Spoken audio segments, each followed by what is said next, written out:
Hello everyone, welcome to FlatWebTV, the monthly show where we talk about the top news and happenings in the world of flatland BMX. My name is Justin Hoey. I'm Anthony Bulio. And this is FlatWebTV.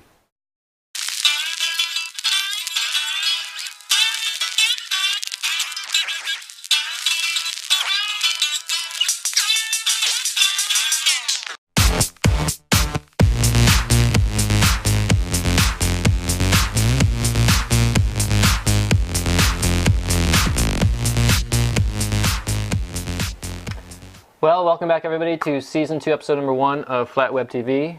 Very happy New Year to everyone out there. Thank you for staying with us for year 1, and we hope year 2 is even better. Oh, it will be.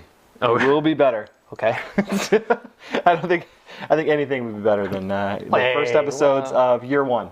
Yeah, no more burp counts. We're done with that. We're going to try to class up the joint a little bit. We're drinking Rainier beer this time. Yeah, they have a great commercial, which I'll show in the credits. It's really funny.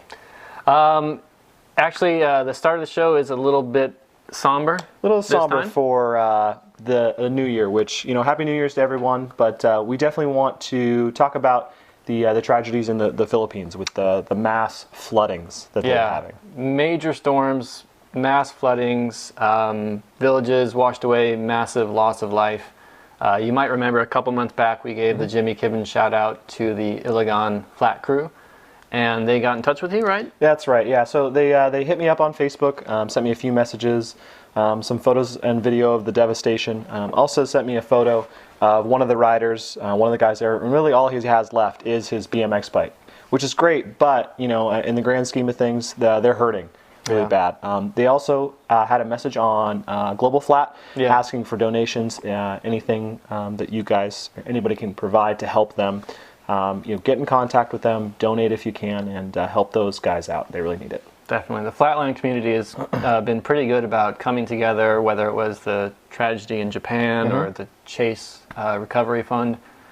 So, yeah, check out that post on Global, and if you have a few extra dollars, you know, send them their way. Absolutely. I know quite a few riders already have. Yeah. Kind of switching gears majorly. I don't know why, but I've really just been psyched on magazines lately. And I just got the new issue of A.R.T.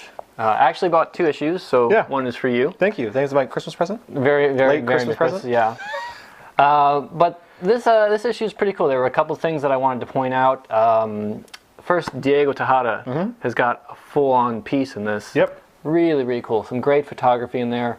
It's good to see a U.S. rider get a spread in a magazine. Yeah. Well, actually, there's a couple U.S. riders that have actually got some mentions, which I think you'll be talking about now. Absolutely. Well, this is an advertisement I wanted to show, but I just think this is the coolest ad that I've seen in a long time. Quammen Bikes put out the new ad for their Barclays handlebar, and Mike Robbins, who's a rider from Northern California. Yeah, I think Santa Rosa, you know, Sonoma area rider. Just a really, really cool picture of Mike. He's holding a basketball, or you know, might have been photoshopped in there. I don't know. No. It looks like he's actually doing it. It looks like he's going to bounce the ball. Anyway, cool. Very cool. It's been a while since we've seen a photo like this. Yeah, it was a little reminiscent of some old BMX ads that you'd see way back in the day that were just fun, cool and fun. Yeah. So and it's cool to see Mike. I like Mike a lot, and he actually grew up near here in Tri-Cities, Washington. So little tidbit that I found out. Yeah, real nice guy, and it's real cool to see the Quammen ad. So absolutely, that was pretty cool.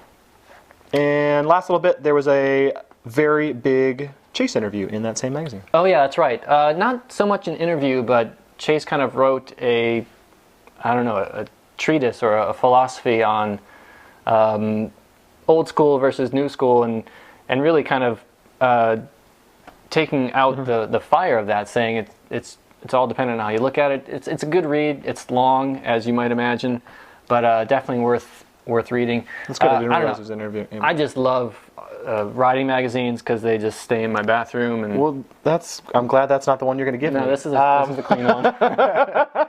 No, but anyway, Art Magazine, great stuff. Yeah. You know, obviously a lot of writers contribute to that magazine. Yeah. So looks pretty good. So something special this month. We know the big news that was dropped a couple weeks ago. Right. Was huge news. The retirement of one of Flatland's greatest riders of all time. Definitely. Martti Kuoppa. So this month as something a little bit special. We'd actually been planning this for a while, and then the news came, and it's even more apropos now. We are going to talk to the man himself and try to get a little bit perspective on, what he's thought, the last 20 years of riding, the announcement of his retirement, and a whole bunch of other things. Oh, absolutely. So let's get him up on Skype here. Absolutely. And see if we can't. Live on the interwebs. From Finland. Absolutely. Oh, there he is. Okay. So, hey, Marty, how's it going? You just announced your retirement, and that can't be easy. That is 20 years worth of riding. So, first of all, just how difficult was this decision for you? To be honest,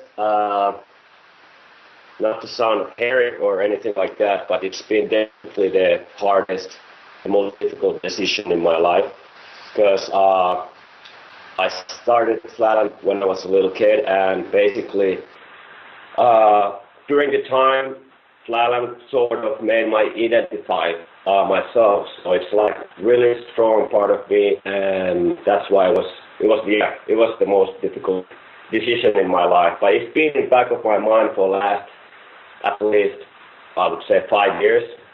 Like I've been speculating and going through this process of giving up, or not giving up, but retiring, because I told myself, as I explained in the letter, that I'm not progressing anymore, or I felt that the next stage of progression would be a bit too difficult to reach for me, because I'm living a totally different life now. I can't practice every day, so for me the progression was the most fun of it, and that's why I kept it going. And now it's time to take it easy for a while.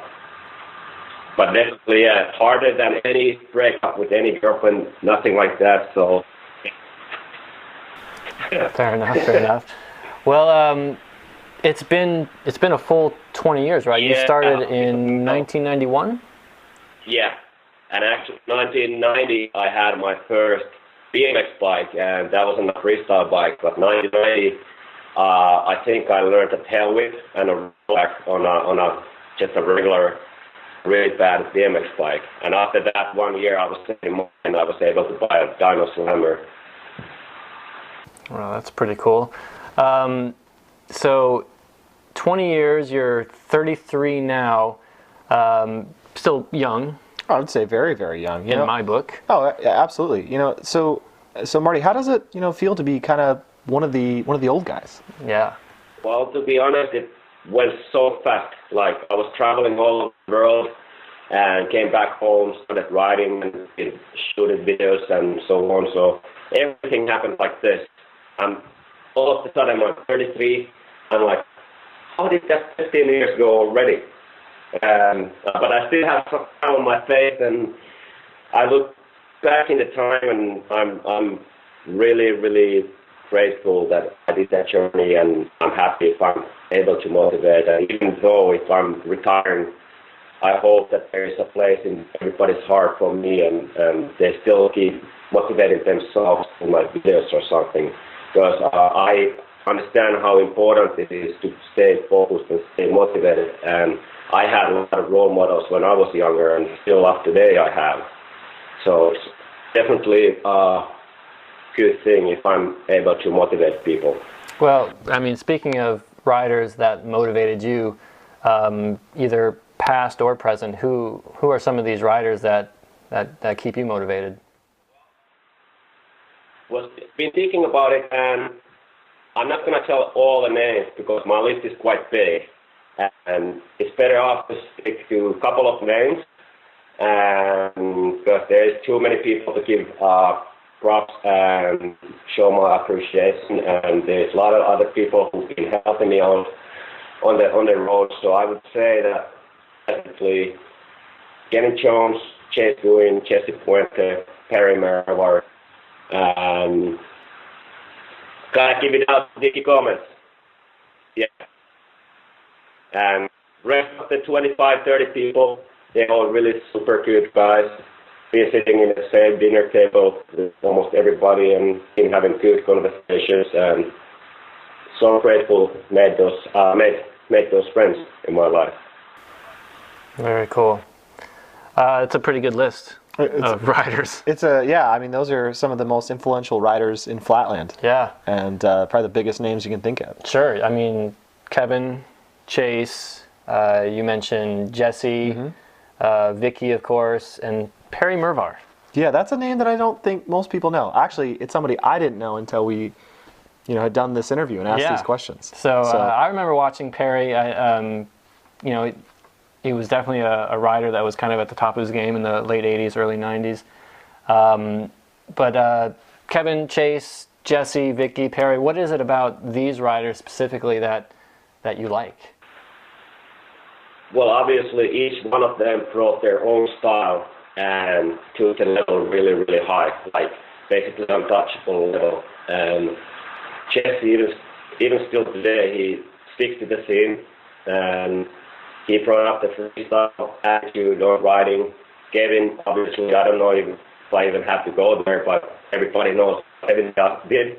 And Chase, the same thing. He took the level so high that even today, there's a lot of tricks that cannot be duplicated by anyone. That's how I think about it. And Perry, on the other hand, Perry was involved in my motivation in the very, very early stage. Like, I think it was even before Chase and Jesse and Kevin, because I had only fully slow ride video, VHS, and I was watching the fully slow ride every day. And I still remember when I was a little kid, I asked my mom, look at Perry's section. I'm going to be as good as him one day. And my mom was like, yeah, right, whatever. A little kid's dream. But that was my motivation. Yeah.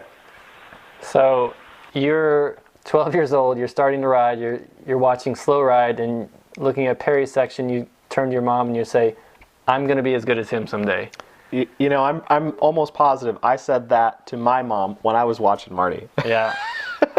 And, it's obviously come true, and then some. I mean, he's taken Flatland to a whole nother level. So, obviously, the next question would be, like, for a kid watching your videos today and turning to his mom and saying, I'm going to be as good as Marty. Wow, how does that make you feel? Yeah, it's crazy to think that way. If there's a little kid now who's at the age of 12 and he tells his mom that he's going to be as good as I am or whatsoever, if he really believes in that and goes for it, it's definitely possible. But they have to understand it's going to take 20 years. 20 years for sure. I mean, that's a full commitment to get to a certain level. Absolutely. I mean, that's longer than many of the riders out there have been alive. Yeah, and hopefully in 20 years they're sitting where Marty's sitting at a place where they've moved the sport to another level. And we'd love to see it. Yeah. Marty, if you look back at the last 20 years of riding, is there anything that you would have done differently? Of course, there's a couple of things here and there that you could always behave differently and understand situations differently. But then again, I lived my life and I took every challenge as an opportunity.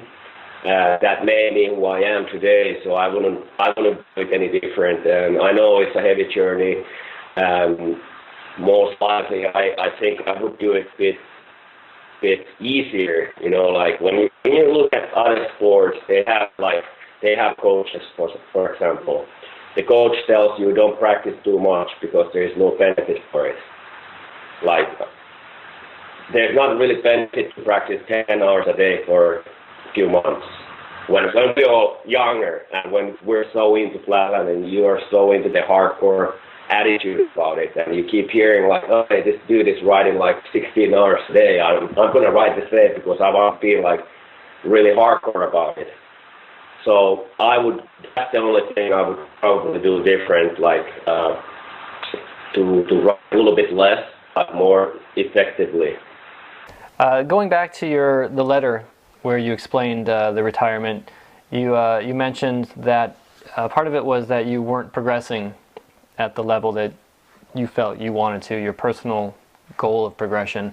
But from an outsider's point of view, 2011 seemed like a pretty progressive year. I would definitely agree. We saw lots of edits. We saw, you know, great things with JungleRider and help writers that you've helped out. And yeah, and specifically, I think it was that span of many months in a row where you released YouTube videos, one after another, with crazy new tricks. Insane. We talked about a lot of them on the show. Yeah, absolutely. They and everybody's talked about them. I mean, that I'm kind of dubbing them the Elisa sessions, because he always films in that one spot with the Elisa store in the background.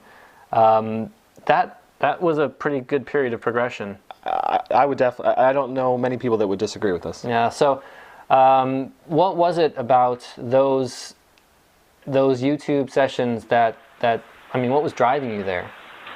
Because I believe that somewhere in the back of my mind, in deep conscious, I understood that this is it for me this year in every aspect of life. That now this year I got to clean my table to get the next stage of life, and whatever it's gonna be, I don't know. But I left or broke up from a long relationship, retired from my writing, changed a job. So there's like a lot more to it than just retiring from writing. Everything I wanted to start off the new year, new life, or new chapter from the clean table, and that was, I guess, as I said, in the back of my mind, driving force for the profession as well, because I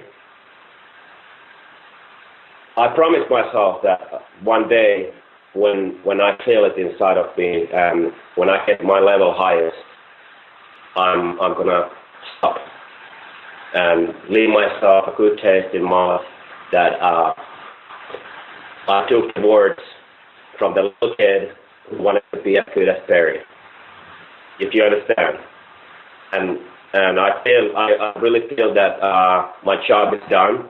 Not that I consider flatland as my job, but like our job is done, and I have nothing but good feelings about it. Yeah. Wow, as we do. I mean, there was I thought it was an amazing year for Martti and for JungleRider. Well, I mean, we all know now what the last 20 years were, but we don't know what the next 20 years will be. Do you have any idea about the next chapter in your life?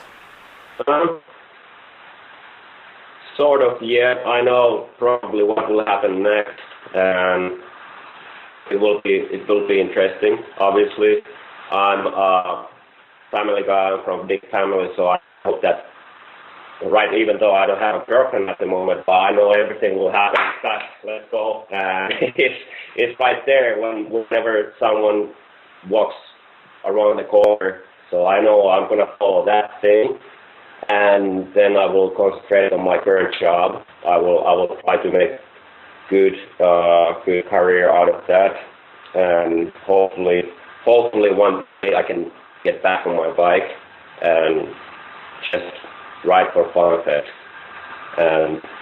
But that's something. I gave my bike away a couple of days ago. So right now I'm 21 years, first time in my life I haven't had a bike.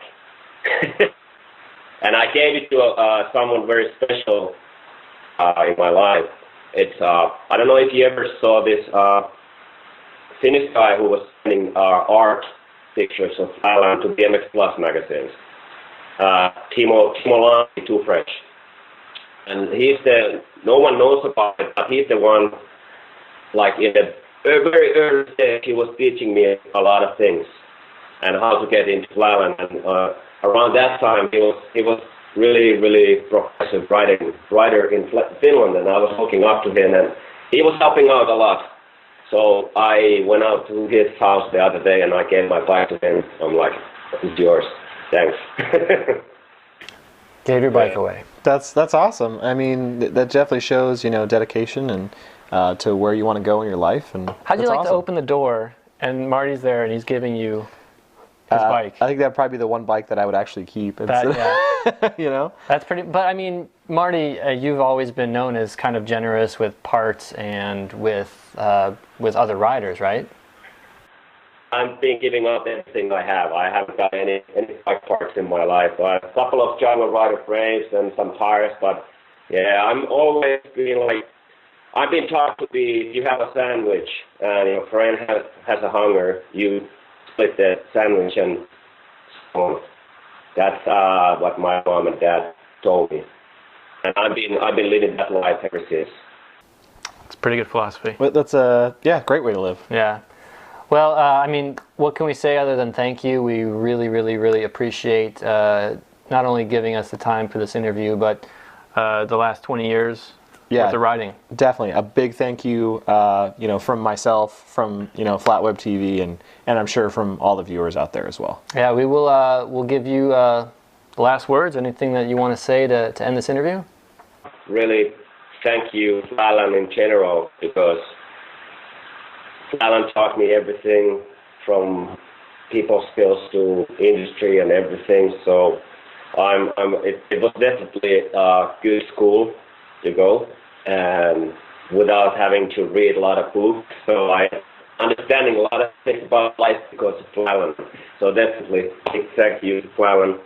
And just to go out nicely, I'd like to announce that we will support as a JungleRider. We will support FlatWebTV for next year, and we will give away with you guys some parts and frames and products, whatever. And I can't offer too much at the moment. I was saying with my team riders that I'm really stoked that they are willing to, you know, support the brand and try to make it message here, even though Flatland is at the stage as it is at the moment. So it's really good that we as a community can blow on the same fire and make it burn one day.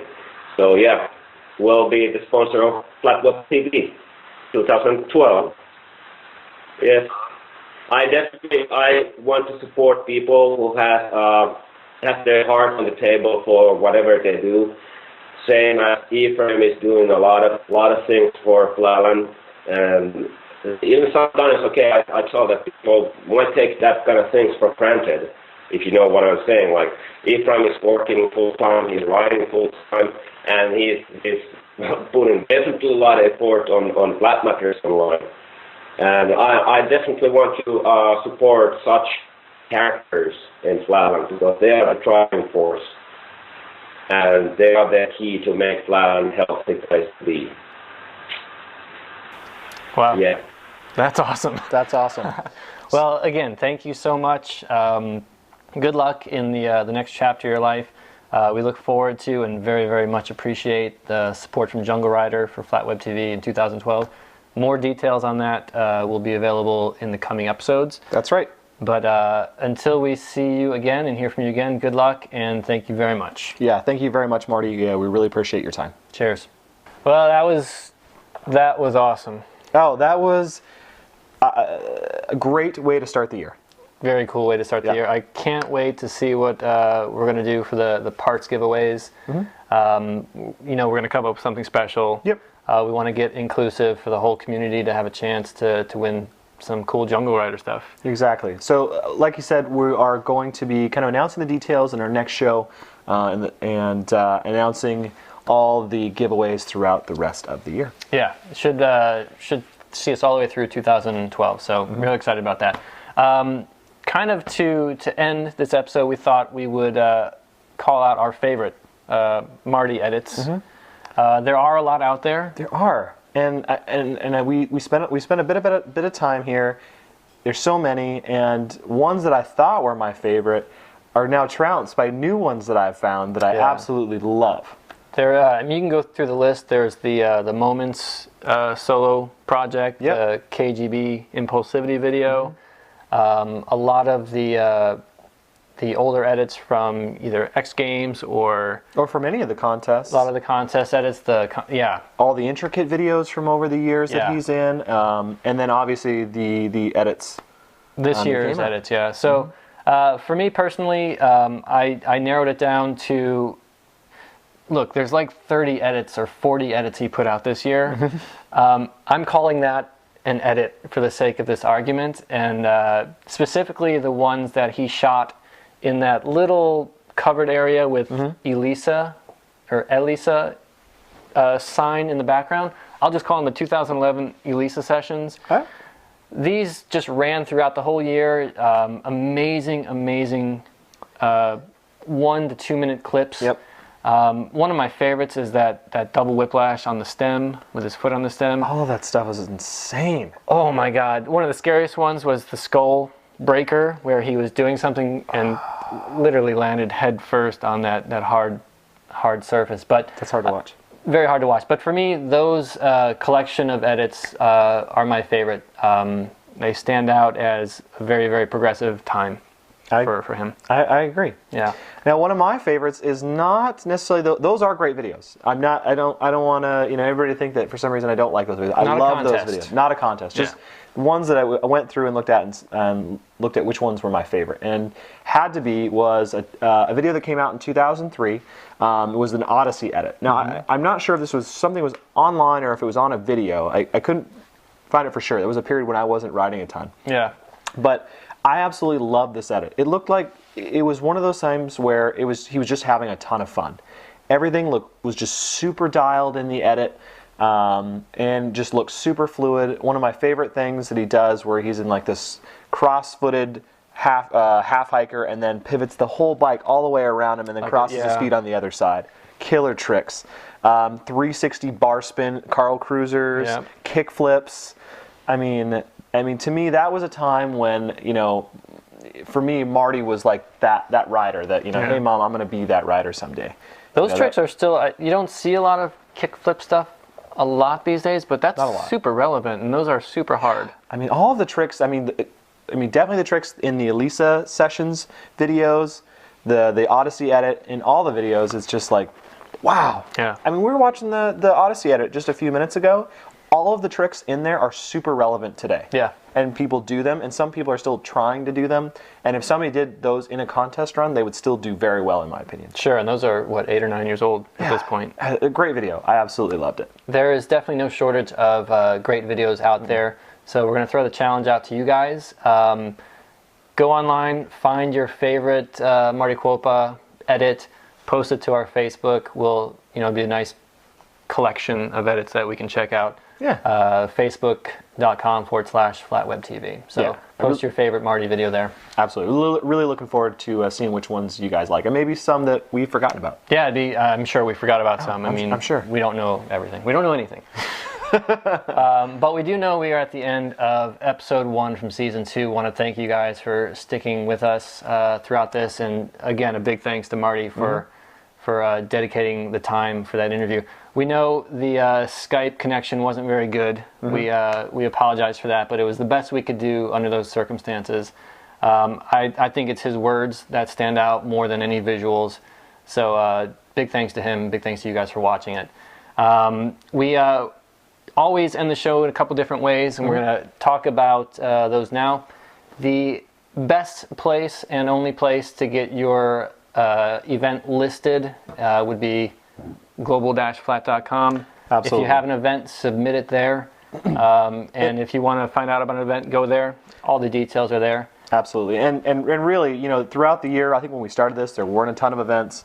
And now that list grows, it seems like every month. It's great to see that list growing. Yeah, which is really great. But it brings us to a point where we actually can't cover all the events that are actually listed in there at some point. Absolutely. I will make one mention here. Last episode, I screwed up on all the details for the One Love Jam that's coming up. So apologies to those guys. If you want all of the exact details, go to One Love BMX and check it out there. I know that event's coming up soon. A lot of people are already committed to going to it. They have a ton of sponsors. I think the Vancouver crew is going to be there. That's right. It looks like the guys from Vancouver are coming down, which has always been a good crew. Yep. It's going to be a great event. If you're in the area, Zuma Beach, One Love Jam. I know the Vancouver crew, just like us at this point, would love to see some sunshine. I mean, we haven't seen the sun in a few days. Days? Weeks. Days? Yeah. So if you can find your way to Southern California, definitely well worth it. Other than that, we will definitely introduce some of the details to the Jungle Rider stuff coming up soon, and you know, just look forward to that, and we'll see you on Facebook as well. Absolutely. And if you have an event that you absolutely would like us to cover, send us all the details, send us the press release on the website at flatwebtv.com. Absolutely. So, thanks for watching, everybody. If you want to, you know, if you're watching this, you obviously know one of the ways to see it. There's tons of ways. Tons of ways. There's Vimeo, YouTube, iTunes. Like us on Facebook. Are you still Twittering? I am Twittering a little bit. I'm a little bit. It's my off season. I do have a day job. And migrated south. Yeah. During the summer, I'm on Twitter. There you go. So you only got 5 more months till Justin twits again. Tweets, twats. What's he do? Yikes. Anyway, thanks for watching, everybody. And once again, my name is Justin Hoey. And I'm Anthony Bulio. And this was FlatWeb TV.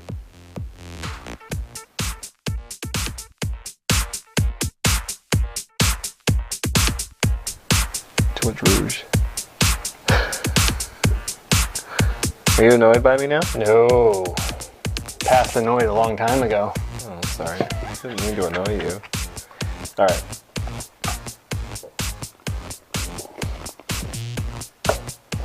That's good beer. It is good. It's tasty. Have you seen the Rainier beer commercial? Okay.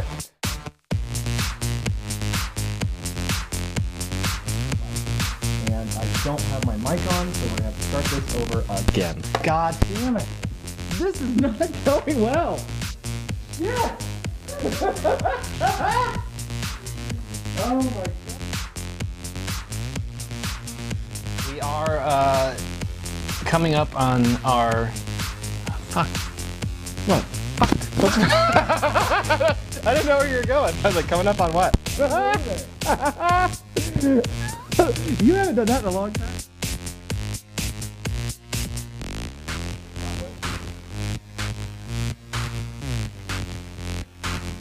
You want to check it? Oh, I like what's on.